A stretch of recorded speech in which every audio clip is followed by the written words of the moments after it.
আজকে মূলত শেয়ার করব গ্রাম বাংলার ঐতিহ্যবাহী এবং বাংলাদেশের জাতীয় খেলা হাডুডু বা কাবাডি কিভাবে খেলা হয়ে থাকে, খেলার যাবতীয় নিয়ম শৃঙ্খলা। তাহলে শুরু করা যাক। কাবাডি খেলার বালকদের মাঠ লম্বায় 12.50 মিটার এবং চওড়ায় 10 মিটার হয়ে থাকে। খেলার মাঝের ঠিক মাঝখানে একটি লাইন টানা থাকে, যাকে মধ্যরেখা বা চড়াই লাইন বলে। এই মধ্যরেখার দুই দিকে দুই অর্ধে দুই লাইন টানা হয়, যাকে কোল লাইন বলে। মৃত বা আউট খেলোয়াড়দের জন্য মাঠের দুই পাশে 1 মিটার দূরে দুটি লাইন থাকে, যাকে লবি বলা হয়। প্রতি দলে 12 জন খেলোয়াড় অংশ নেয়, কিন্তু প্রতি দলের 7 জন খেলোয়াড় একসাথে মাঠে নামে। বাকি 5 জন অতিরিক্ত খেলোয়াড় হিসাবে থাকে। খেলা চলাকালীন সর্বাধিক 3 জন খেলোয়াড় পরিবর্তন করা যাবে।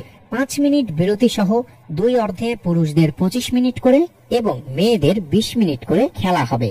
খেলা শেষে যেই দল বেশি পয়েন্ট পাবে সেই দলই জয়ী হবে। দু দলের পয়েন্ট সমান হলে দু অর্ধে আরো 5 মিনিট করে খেলা হবে। এর পরেও যদি পয়েন্ট সমান থাকে তবে যে দল প্রথম পয়েন্ট অর্জন করেছিল সেই দলই জয়ী হবে।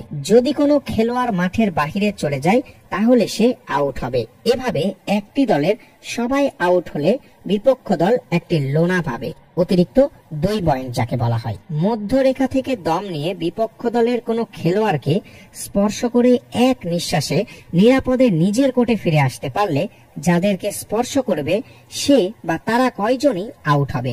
এভাবে যতজন আউট হবে তাদের প্রত্যেকের জন্য 1 পয়েন্ট করে পাওয়া যাবে। এক নিঃশ্বাসে স্পষ্টভাবে বারবার কাবাডি কাবাডি বলে ডাক দেওয়াকে দম নেওয়া বলে। এই দম মধ্যরেখা থেকে শুরু করতে হবে। বিপক্ষ কোর্টে একসাথে একাধিক আক্রমণকারী যেতে পারবে না। কোনো আক্রমণকারী বিপক্ষ দলের কোর্টে দম হারালে এবং বিপক্ষ দলের খেলোয়াড় তাকে স্পর্শ করতে পারলে সে আক্রমণকারী আউট বলে গণ্য হবে।